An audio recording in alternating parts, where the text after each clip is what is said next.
Call the meeting to order. Melissa, take the roll, please. Mrs. McIntosh. Here. Mr. Kennedy. Here. Mr. Ellison. Here. Mr. Beazle. Here. Mr. Black. Here. All right, close the flag, please. I pledge allegiance to the flag of the United States of America and to the republic for which it stands, one nation, under God, indivisible, with liberty and justice for all. Well, Merry Christmas, everybody. December meeting. This is got my red shirt. All right. Entertain a motion about the minutes from the last meeting. Okay, is there a second? Second. All those in favor say aye. Aye. Opposed? Thank you. Is there a sign-in sheet? The Fort Thomas Council. Oh, yeah, no Fort Thomas business update today? I don't know what to do. There's nobody signed up? Move on. Merry Christmas, everybody! This is awesome! I love it. All right, put that down in the minutes, all right. So we're reports of officers, fire department report. I didn't get much time to think about it. You don't have a business council? No. Yeah.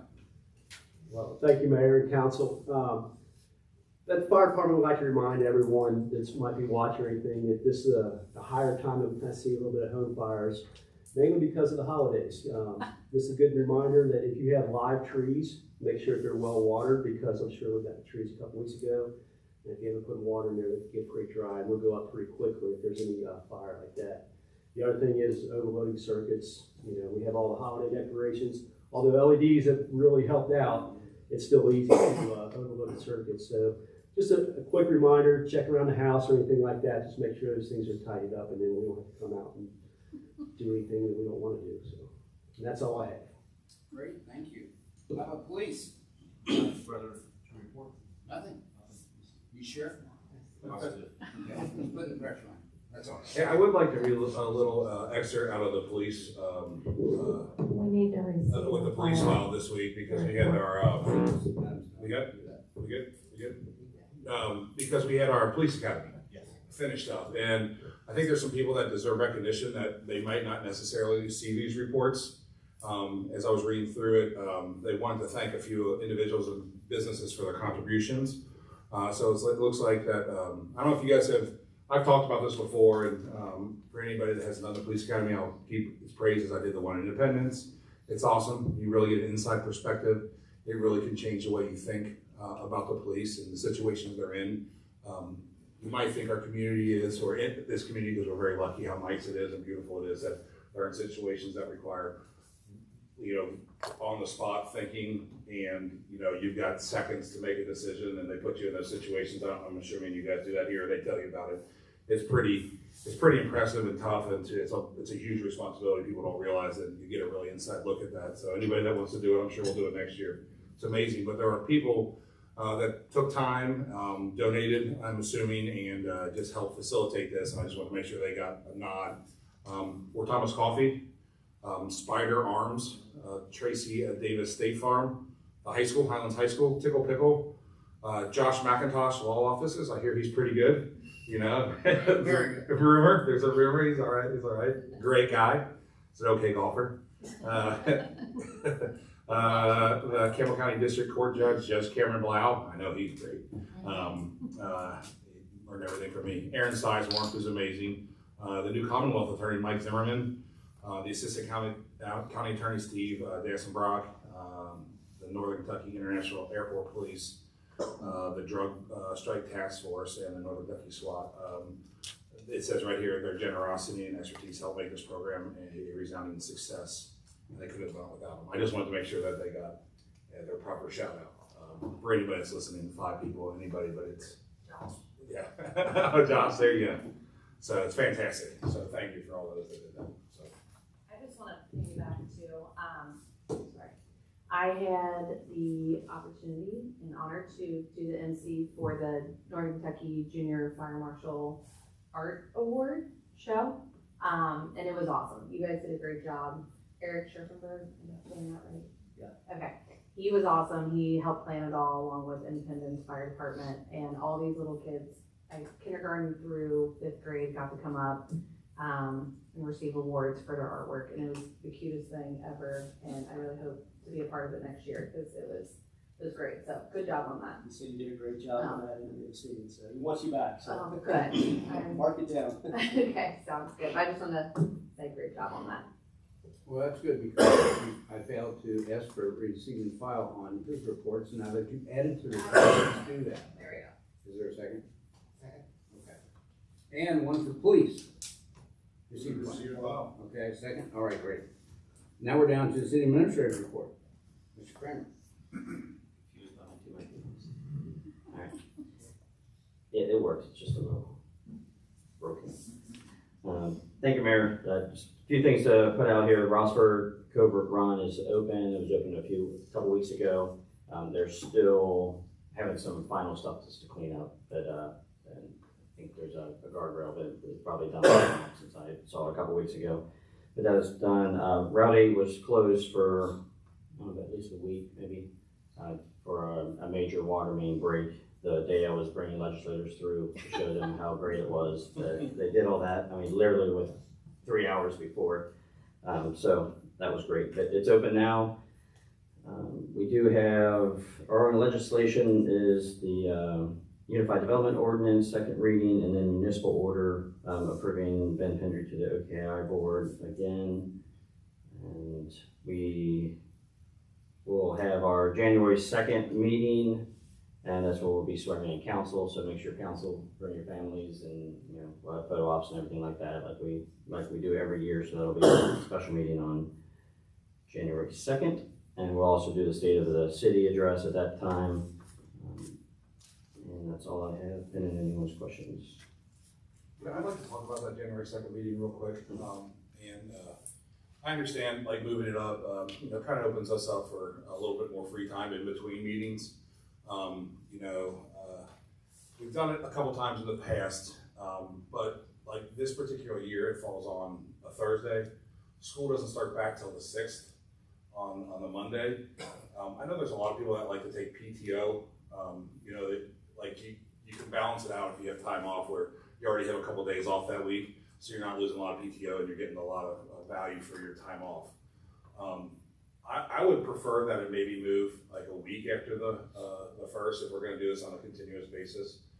I don't mind the 7 weeks in between. That stuff doesn't bother me. It gives us people plenty of time to take vacations, do whatever they want to do, because it's a lot to balance a life in between 1 month of meetings.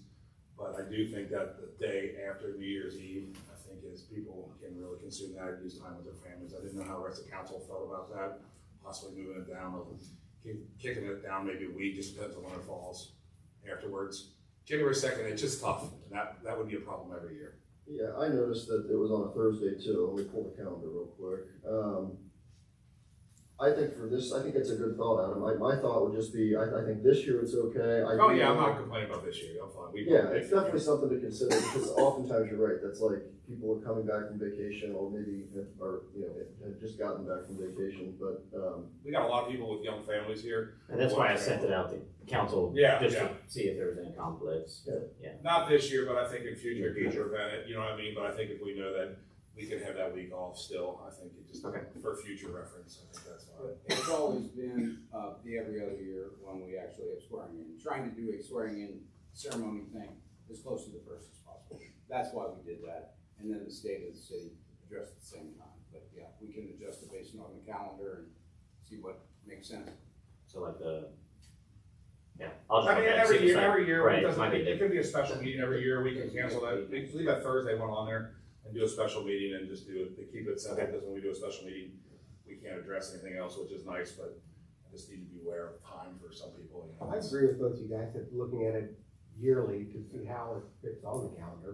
That's what we have been doing, is just looking at the calendar. And again, next year will not be a swearing-in ceremony, so it's not as important to try to get it as close to the first as possible. Well, the swearing-in ceremony is just ceremonial. I realize that, but it's kind of nice. Why are you telling everybody? Yeah, I think they. Now they won't It's a show big up. thing. I did. I love my family being here. I like it. You know what I mean. But we do have the same council this year. All right, okay, anything more on your report? No, sir. I do have something for old business. We have nothing on reported committees, old business? Yeah, just wanted to talk about the Midway streetscape that we discussed at the committee meeting and then again the last council meeting. Frank and Kevin had everybody out on the Avenue Council to take a look at the streetscape and just talk through the actual plans. Everything I've gotten so far from councils I've spoken to that we're good moving forward to take the next step and putting it out for bid and then, just discussing it then. I don't really want to ask for a budget amendment right now. I think we just put it out to bid. There might be a couple options, but realistically, from talking to Frank, we're only saving $150,000 maybe and making the sidewalks smaller. So I think we should just bid it out that way and then just see how the bids come in and we'll present that to council to make the final call if everybody here is good with that. It was definitely a worthwhile process. No question about it, because it got us an opportunity, and Frank was really good at letting us talk through different options. What if we do this? What if we do this? How about if we move this? And I think that was very helpful for all of us to go through that process and see it.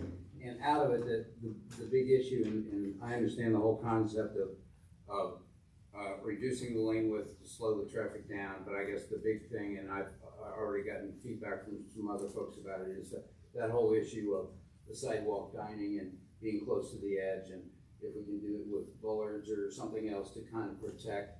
And as we do this new section, to look at those same kind of options to try to protect the safety of people sitting on the sidewalk.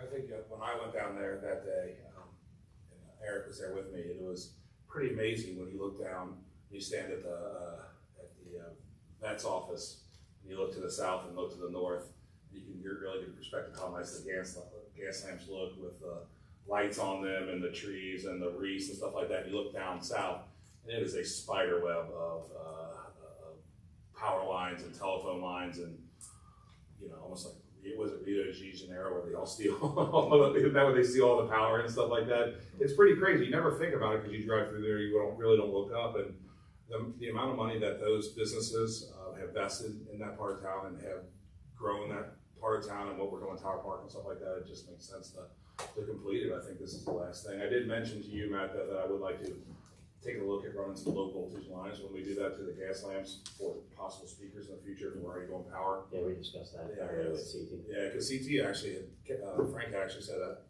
Well, they talked about that, doing that, didn't they, when they originally looked at it, but it just very minimal. They had it's nice when you walk through these cities and you have little background Christmas music and stuff like that, but I'm excited. I think it's fantastic. Okay, the new business, Finance Committee report on disbursements. Report of disbursements November 16th through December 13th, 2024. General fund, $383,760.70. Public Works KDOT fund, $578,216.12. CBD revitalization, $7,726.58. Waste fees, $128,964.15. Total, $1,098,667.61. We, the undersigned members of the Finance Committee, recommend that warrants number 26393 through 26450 be approved and the treasurer be authorized to issue checks for their payment. Mr. Pendry, chairperson; Mr. Beazle, member; Mr. Strange, member; Mr. Ellison, member. Melissa, were we good on checks for this meeting? Yeah, That'll we come didn't have any. Yeah, that'll be but- next month. Yeah. I was going through the budget, I was looking at something, what was the raft we bought? The adult raft. It's on the credit card statement. It says adult raft and life jackets. Oh, the life jackets are actually part Oh. of it's actually part of the required equipment for the police cruisers, right? Okay. The adult raft. I was getting a little nervous because we have fun sometimes, and sometimes fake things could be put in there. So I was getting a little nervous. No rafts? No, it may have just been how it was charged, that they were life jackets. I saw life jackets and a few charges later it was rafts. I didn't know what that was. Adam, that's a Christmas gift for you from the city, don't you? Yeah. Spoiled it now. Yeah. You would have seen me getting in and out of the dinghy. It is a funny joke. All right, I'll entertain a motion to consider a recommendation. Concur recommendation. All right, is there a second? Second. A roll call vote, please. Mrs. McIntosh? Aye. Mr. Bender? Aye. Mr. Allison? Aye. Mr. Beazle? Aye. Mr. Blau? All right, down to ordinance resolution orders, ordinance 010-2024, Unified Development Ordinance. Before we go there, did Matt have old business? It's midway. Oh, gotcha. Thank you. Okay, sorry. Ordinance 010-2024, ordinance of the city of Fort Thomas in Campbell County, Kentucky, repealing the official zoning ordinance of the city of Fort Thomas, Kentucky, ordinance 013-2012, amendments thereto, as well as all ordinances, regulations, codes, and/or orders in conflict herewith, and repealing the official subdivision regulations enacted in May of 1990, as well as all amendments thereto, and adopting and approving pursuant to KRS Chapter 100, new zoning and subdivision regulations and zoning map as the official Unified Development Ordinance and zoning map for the city of Fort Thomas, Kentucky.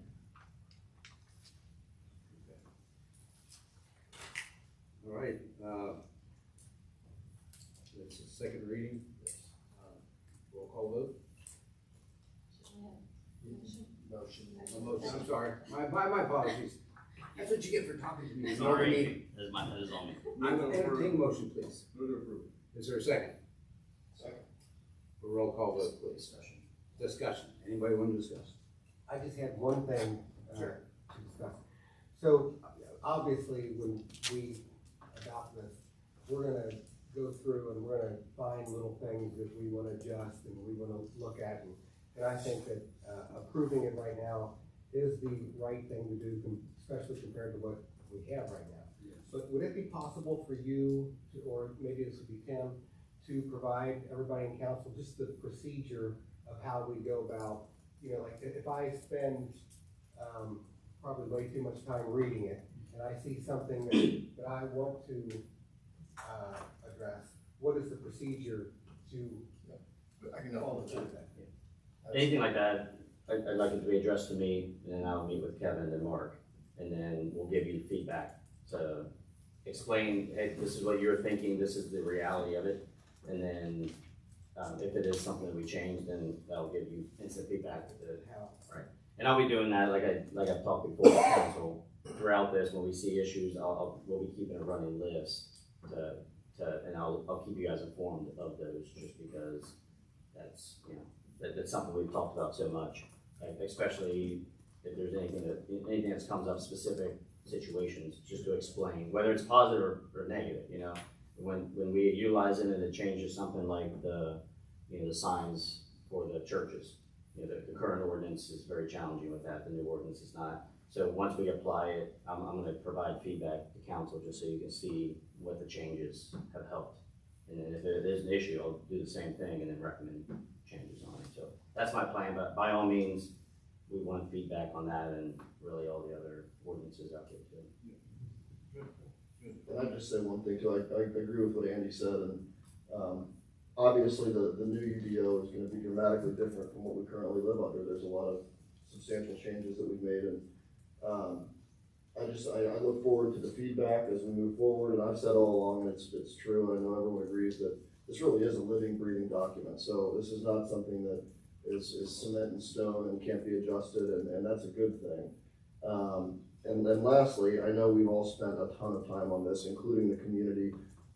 So really want to thank the community for all of the input and guidance along the way. It's been substantial, and I hope that you feel you've been heard. And moving forward, as I said, we want to continue to hear your feedback and your opinion and your thoughts. And then just thanks to the city staff and CT. I mean, even up until a couple of weeks ago when I think it was CT or the city or both scheduled, separate meetings for us to go over some minute details about boards and commissions and that type of thing that's gone on throughout this entire process. And it's just been a huge help. So thank you to all involved, really. I'm excited. I think it puts our city in a much more sound place, a much more protected place, and appreciate everyone's involvement, and most especially the people on council who have helped in all of this. So thank you. Great. Any other discussion?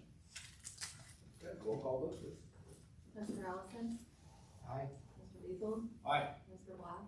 Aye. Mr. Bender? Aye. Mrs. McIntosh? All right, we're down to municipal order MO 28, 2024. a municipal order appointing Ben Pendry as the Board of Council representative to the Ohio, Kentucky, Indiana, OKI Council of Governments. Move to approve. Is there a second? All those in favor, say aye. Aye. Opposed? All right, I'll entertain a motion. We're gonna move into an executive session, and there's gonna be two different topics. So Ben, if you can go ahead and. Yes, and before we do that, I just want to mention about the OKI board, for those who aren't very familiar with it, it's the, excuse me, I've been on it, I think, for 4 years. I think I've been on that board my entire council term to this point. It's the Ohio, Kentucky, Indiana Regional, for lack of a better term, Board of Governments, but it's a group of elected officials in the 3 states, some folks who are very influential, along with a tremendous staff, and the work that they do is really to research and look for opportunities where federal funds are available for road projects. It could be sidewalk improvements, EV charging stations. It's a very large umbrella that this group kind of has some influence in. And I just wanted to mention that it really is. I mean, I appreciate Matt coming to these meetings often, and the city has applied for some grants through OKI just in the last year or two. We were not awarded the funds, but we will not stop seeking those opportunities. And anytime anyone in the community has questions or hears something they'd like some information on, please reach out to me, because I'm literally, by nature of the position, a direct line to the board and the executive committee for our community, and it's awesome. So yeah, appreciate it. Look forward to being on it for a couple more years. And now the important part, yeah. Make sure I get the language right here. Okay, for executive session, I would like to make a motion to enter into executive session per KRS 61.810, paragraph B, deliberations on the future acquisition or sale of real property by a public agency. I would also like to make a motion to enter executive session per KRS 61.810, paragraph C, discussion of proposed or pending litigation against or on behalf of public agencies. All right, so we have 2 motions. Is there a second to those? Second. All those in favor, say aye.